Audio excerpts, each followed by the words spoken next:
कि मेरे हाथ अजीब से हो रहे हैं, मेरी बॉडी से मुझे ऐसे फील हो रहा था कि पता नहीं क्या है, मेरी खुद की बॉडी नहीं है।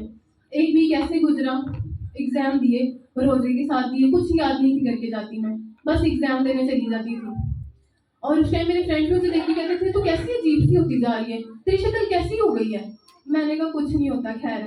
उसके बाद ऐसे ही रोज़ा में ठहरी रही, मैं एग्ज़ाम देती गई। एग्ज़ाम के बाद मैं जब एग्ज़ाम फ्री हो गए, 20 दिसंबर को मेरा लास्ट एग्ज़ाम था। एग्ज़ाम के बाद मैं घर आई, मुझे लगा कि शायद कुछ अच्छा हो गया, मैं बिल्कुल ठीक हो गई हूँ। बट मेरी बॉडी ना मेरे साथ ना कंसेप्शन फ़ील नहीं कर रही वैसा कि नहीं, ठीक नहीं है अभी कुछ भी। उसके बाद हम सब फैमिली वाले भी मेरी वज़ह से परेशान थे कि हो क्या रहा है इसको।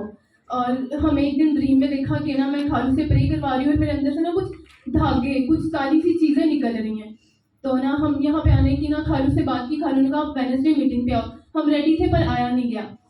नेक्स्ट डे थर्सडे था, खालू और खाला मेरा पता करने हमारे घर आए और खालू और खाला ने कहा आप हमारे साथ हमारे घर चलो। वो मुझे वहाँ से ले आए। जब थर्सडे को मैं घर आ गई, फ्राइडे मीटिंग में यहाँ पे चर्च अटेंड किया, अच्छा लगा, घर गई। जब खालू ने प्रे की फर्स्ट टाइम, वो डेविल टेक फिर से मेरी बॉडी के अंदर एंटर हुआ। और जब वो एंटर हुआ तो तकरीबन सुबह के 4 बज गए और मेरी बॉडी से मुझे ऐसे लग रहा था कीड़े निकल रहे हैं, मेरे सर के अंदर से सुइयाँ निकल रही हैं और वो जो तकलीफ थी ना नेक्स्ट लेवल थी।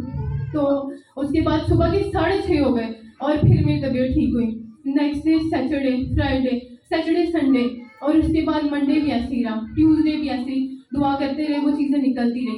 वेडनेसडे को सारा दिन मेरी आंखें उल्टी रही और खालू मेरे साथ घर पे ही रहे और मेरी आंखें ऐसे बिल्कुल उल्टी थी कि मुझे कुछ दिखता नहीं था। मुझे खाला वॉशरूम लेके जा रही है, मुझे नहला रही हैं, मुझे खाना खिला रही हैं और खालू ने मुझे कहा तूने बस कलाम पढ़ना है, नज़र नहीं भी आ रहा तो कलाम पढ़ती रहना। वो वेडनेसडे का दिन